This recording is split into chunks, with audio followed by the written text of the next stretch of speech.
اپنی جوانی اور شباب پر متکبر نہ ہوا کرے کہ کہیں وہ بیمار بنا کر زندگی بھر کے لیے بستر علالت کے سپرد نہ کر دے۔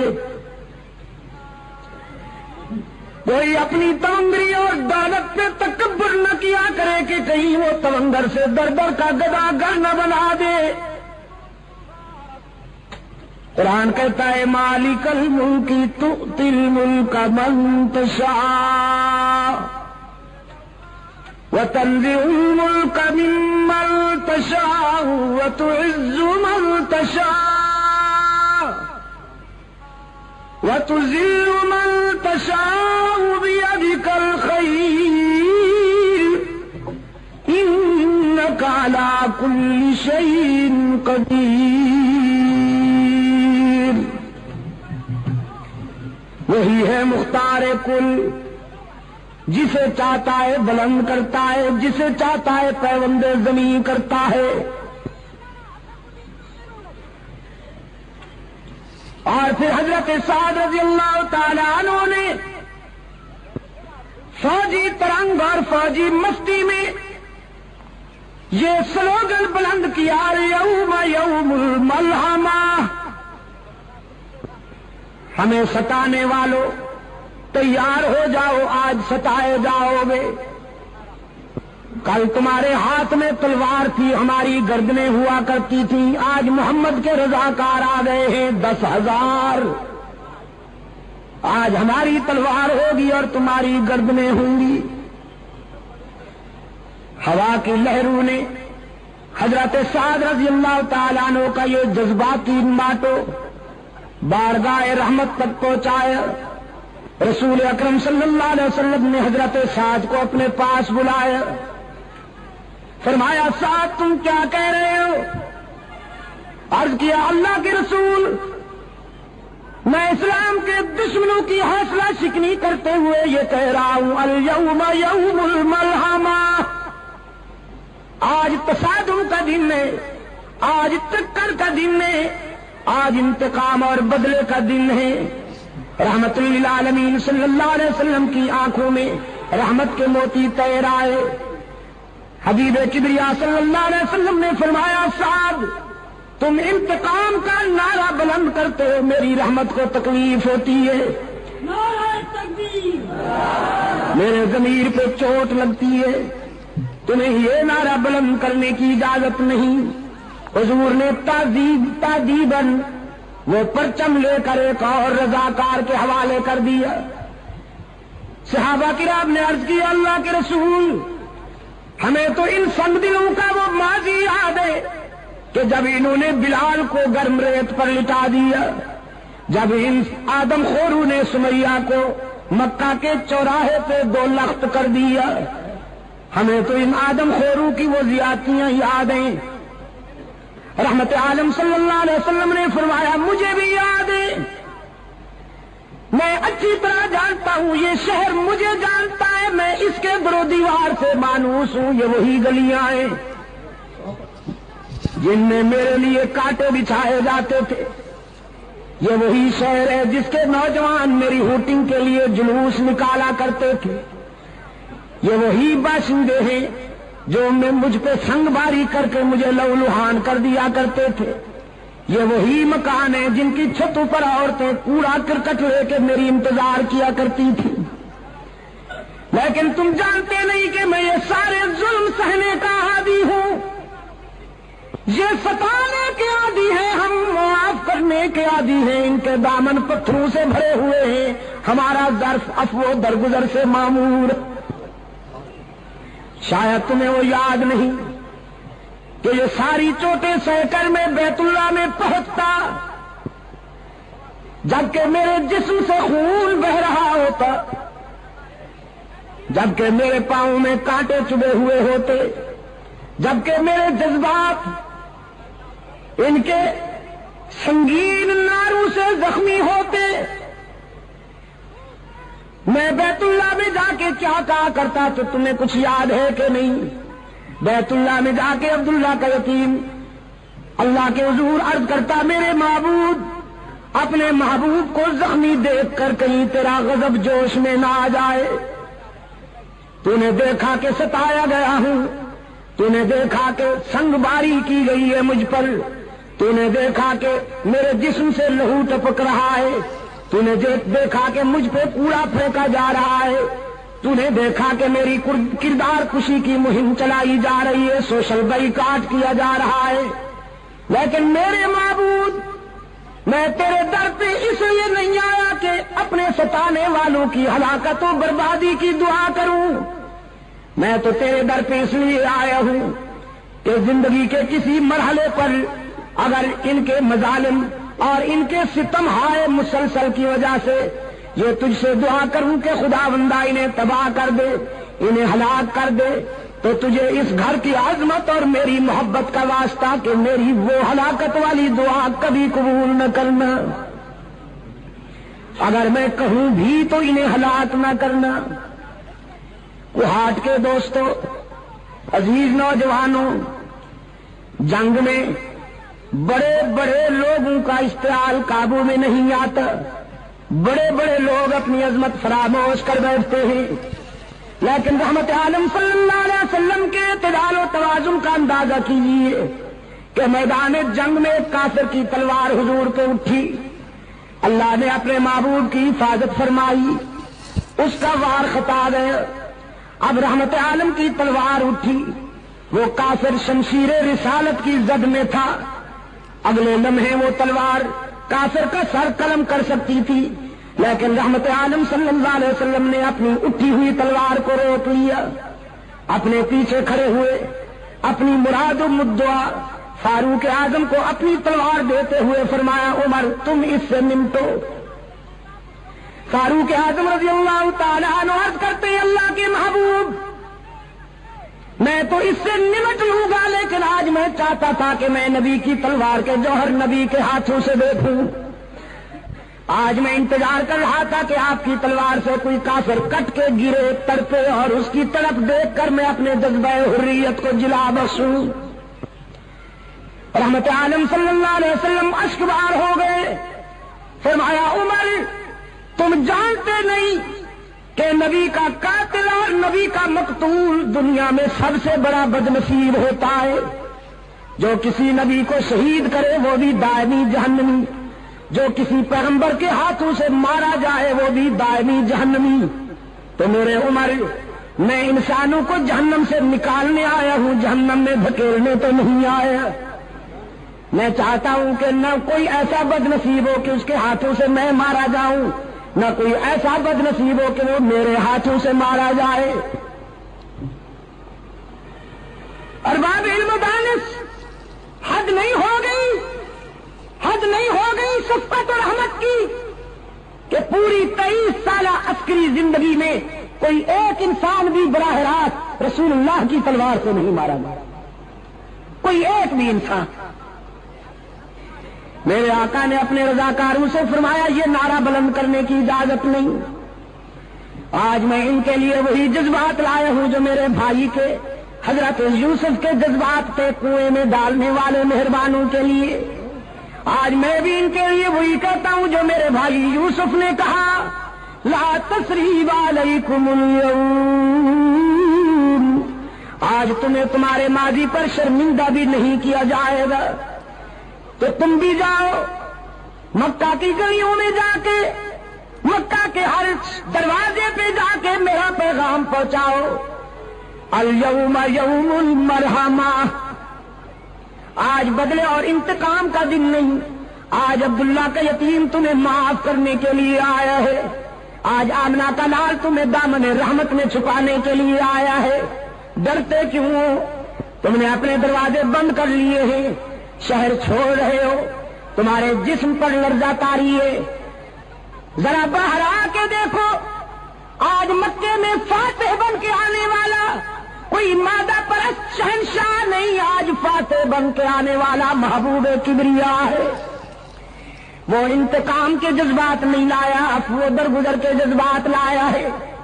رسول اکرم صلی اللہ علیہ وسلم نے اپنے غلاموں سے فرمایا، جا کے بچوں سے کہہ دو ڈرنے کی ضرورت نہیں، محمد عربی تمہیں یتیم بنانے نہیں آیا، جا کے بیٹیوں سے کہہ دو میری بیٹیوں ڈرو نہیں، تمہاری آبرو پہ کوئی شبخون نہیں مارے گا، جا کے ماؤں سے کہہ دو تمہاری مانتا نہیں لوٹی جائے گی، جا کے بہنوں سے کہہ دو تمہارے سروں سے دوپٹے نہیں اتارے جائیں گے۔ رحمت عالم صلی اللہ علیہ وسلم دختر انسانیت کے سر سے دوپٹے اتارنے نہیں آیا، اترتے ہوئے دوپٹوں کو سنبھالنے کے لیے آیا ہے۔ کیوں کوہاٹ کے روشن ضمیروں، رسول اللہ صلی اللہ علیہ وسلم کے انقلاب نے دختر انسانی کے سر سے دوپٹے اتارے ہیں کہ اترتے ہوئے دوپٹوں کو سنبھالا ہے؟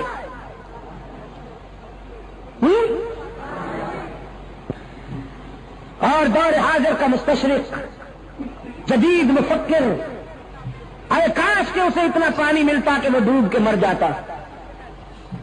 جب وہ اسلام پر اعتراض کرتے ہوئے یہ کہتا ہے کہ اسلام نے تو میدان جہاد میں، میدان جنگ میں انسانوں کا خون بہایا، عورتوں کی بے حرمتی کی، لیکن وہ خود دیکھے کہ انہوں نے عورت کو کیا مقام دیا ہوا ہے۔ مغربی سوسائٹی کی عورت کھلونا بن کے رہ گئی ہے، اس کو عورت کہتے ہوئے بھی حیا آتی ہے، لیکن رحمت للعالمین صلی اللہ علیہ وسلم کے انقلاب نے عورت کو یہ مقام عطا فرمایا۔ حضور نے فرمایا عورت بیٹی ہوتی ہے، بہن ہوتی ہے، بیوی ہوتی ہے اور ماں ہوتی ہے، ڈانسر نہیں ہوتی۔ اور جب ڈانسر بن جاتی ہے تو وہ عورت نہیں رہتی، پھر غلاظت کا مجسمہ ہو جاتی ہے، پھر وہ بدبو کا ٹینک ہوتی ہے، دنیا کی بدترین شے بن جاتی ہے۔ یہ چار مقدس رشتے ہیں عورت کی فطرت میں، بیٹی، بہن، بیوی اور ماں۔ رحمت عالم صلی اللہ علیہ وسلم نے فرمایا عورت جب بیٹی ہوتی ہے تو اس کے سر پہ عفت کی چادر ہوتی ہے، عورت جب بہن ہوتی ہے تو اس کے سر پہ عصمت کا دوپٹہ ہوتا ہے، جب یہ بیوی ہوتی ہے تو اس کے جذبات میں وفا کی بلندیاں ہوتی ہیں، جب یہ ماں بنتی ہے تو اس کے قدموں میں جنت ملتی ہے۔ مشرق و مغرب کے مفکرین کی تعلیمات میں آپ کو اس مظلوم جنس کے لیے یہ احسان کہیں نہیں ملے گا، یہ معیار کہیں نہیں ملے گا۔ میرے عزیز دوستو، انقلاب رحمت، رسول اللہ کے انقلاب رحمت نے دوپٹے سنبھالے ہیں۔ ایک مشرق کی بیٹی، خود بھی مشرقہ بنت مشرق، بارگاہ رسالت میں جنگی قیدی بن کے آتی ہے۔ حاتم طائی کی بیٹی تھی، اپنے دور کا بہت بڑا سخی گزرا ہے حاتم طائی۔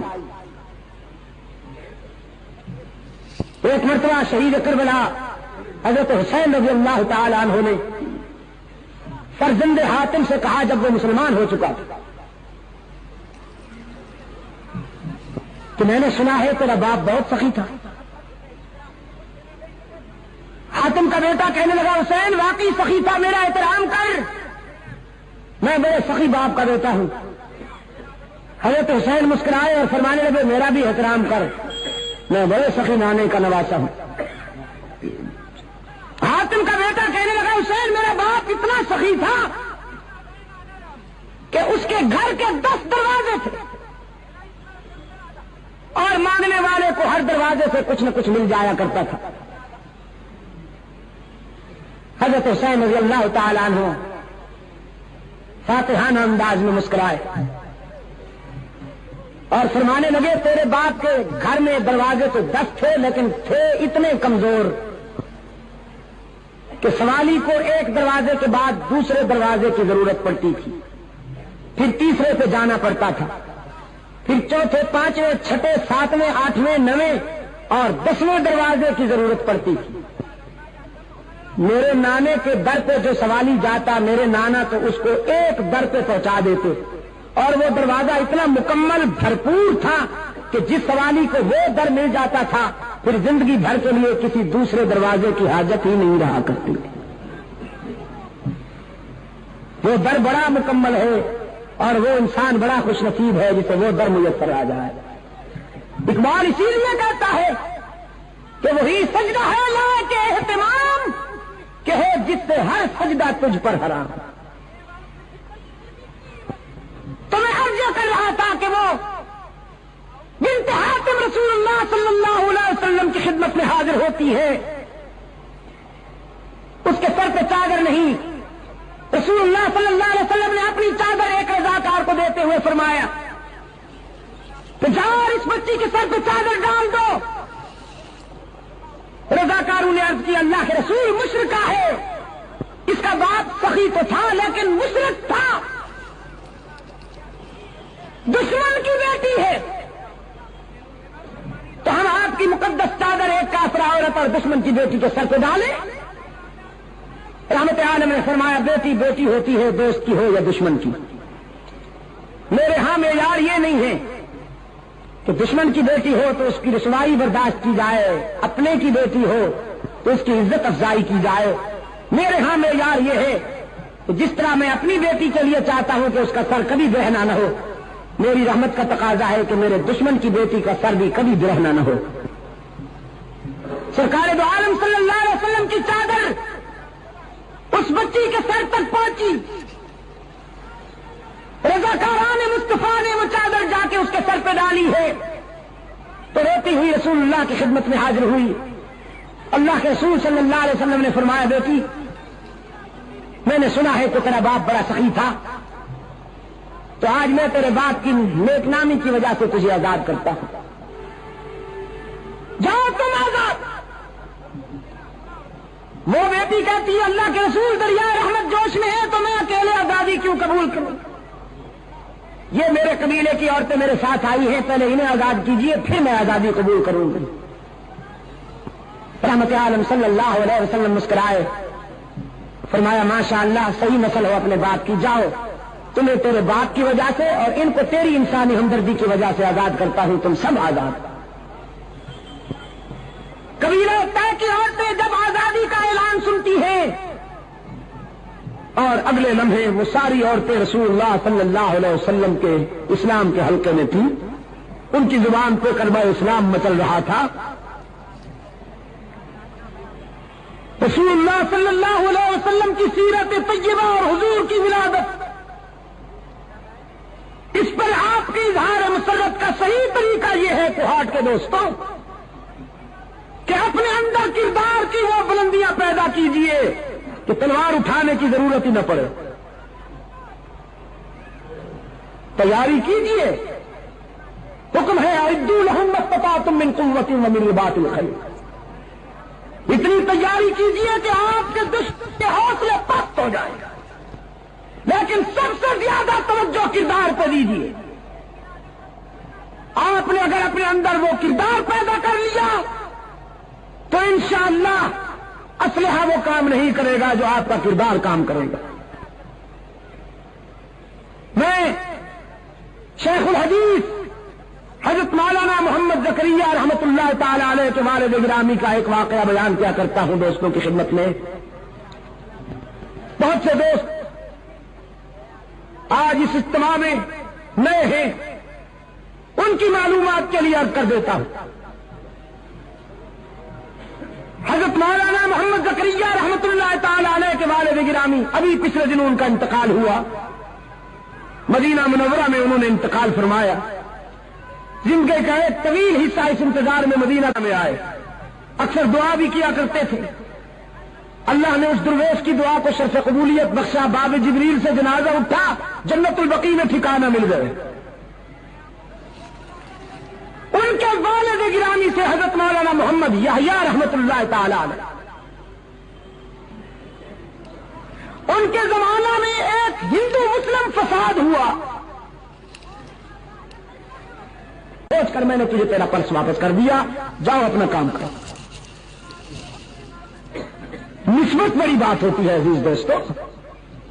18 ہندو مولانا سے عرض کرتے ہیں ہم نے سوچا جب غلام اتنا سچا ہے اس کا آقا کتنا سچا ہوگا, ہم فیصلہ کر کے آئے ہیں کہ ہمیں بھی اسی کا غلام بنا دیجئے جس کی غلامی نے آپ کو حق و صداقت کی یہ بلندیاں عطا کی. مولانا کے ہاتھ پر انہوں نے کلمہ پڑھا، اسلام قبول کیا. کہنے لگے مولانا عدالت کا وقت ابھی ختم نہیں ہوا، چلیے ذرا.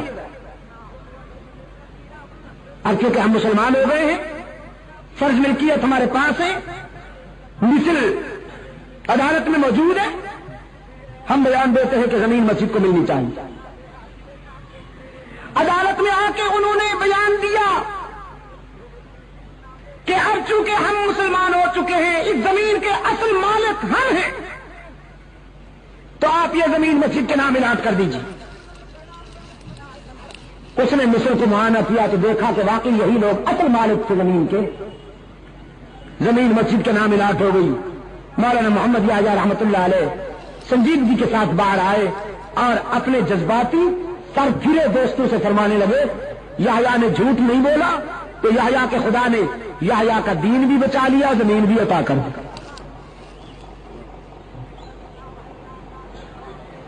میرا پیغام آپ کے لیے آج یہی ہے کہ آپ حضور اکرم کی ولادت کا جشن یا خوشی اس طرح منائیے کہ رسول اللہ کے زیادہ حیات کو اپنا کر رحمت عالم کا کردار کو اپنی زندگی میں جگہ دیجیے، پھر دیکھیے اثرات کیا ہوتے. آج اسرائیل کا یہودی، روس کا دہریہ،